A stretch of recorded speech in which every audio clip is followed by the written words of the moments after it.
дар филиали донишгоҳи технологии Тоҷикистон дар шаҳри Исфара 13 нафар унвонҷӯ ба таълифи рисолаҳо ва тадқиқоти илмӣ машғул буда, соли ҷорӣ 3 нафарашон рисолаҳои номзадии худро барои дифоъ пешниҳод хоҳанд кард. ин матлабро зимни натиҷагирӣ аз фаъолияти филиал дар 6 моҳи соли ҷорӣ директори таълимгоҳ Музаффар Холилзода ба хабарнигорони расонаҳои иттилоотии шаҳр иброз дошт. мавсуф афзуд ки ба раванди таълим 22 номзади илм, 2 дотсент, 32 нафар омӯзгори калон, 14 нафар ассистент, 21 нафар ассистент коромӯз ва 7 лаборант, дар умум 74 нафар фаро гирифта шуданд. дар таълимгоҳ 700 нафар донишҷӯ, аз ҷумла дар 27 гурӯҳи академӣ 391 нафар рӯзона ва 309 нафар фосилавӣ ба илмомӯзӣ машғуланд.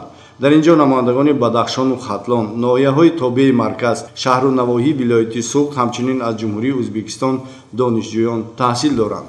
дар донишгоҳ 3 бинои таълимӣ мавҷуд буда 40 синфхона ва 8 озмоишгоҳи таълимӣ бо 6 тахтаи электронӣ, 11 проектор, 25 принтер, 85 компютер, 17 ноутбук, 7 сканер муҷаҳҳаз гардонида шудааст. сомонаи донишгоҳ дар шабакаи интернет фаъол аст. донишҷӯён тибқи шартнома дар корхонаҳои саноатии шаҳру ноҳияҳои вилоят ва хориҷи кишвар таҷрибаомӯзӣ мекунанд. ҳоло 14 нафар донишҷӯён дар доираи ҳамкориҳои берунӣ дар Ҷумҳурии Федералии Олмон таҷриба меомӯзанд. ҳамчунин гуфта шуд ки бо мақсади роҳандозии корҳои тарбиявӣ ва маърифативу фароғатии соатҳои тарбиявӣ, мизҳои мудаввар, конферансу шабнишиниҳо ва мулоқоту вохӯриҳои судманд доир гардида, донишҷӯён дар фестивалу озмунҳои шаҳриву вилоятӣ аз ҷумла Илм фурӯғи маърифат, Сад ранги чакан, Тоҷикистон ватани азизи ман, Чакомаи гесу ва ғайра бо муваффақият баромад менамоянд.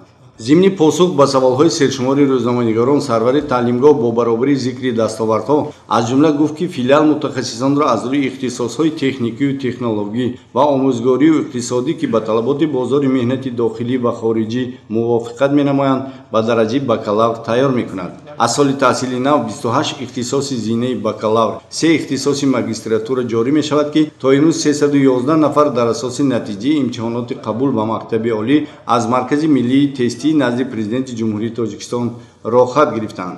дар Фарҷом сарвари донишгоҳ бо баробари изҳори сипос ба намояндагони васоити ахбори омма барои ҳамкории судманд ҳамзамон аз рӯзноманигорон даъват ба амал овард ки дар тарғибу ташвиқи дастовардҳои муассисаи таълимӣ, шароиту имкониятҳои таҳсил дар он ва ихтисосҳои нав самгузорӣ намоянд.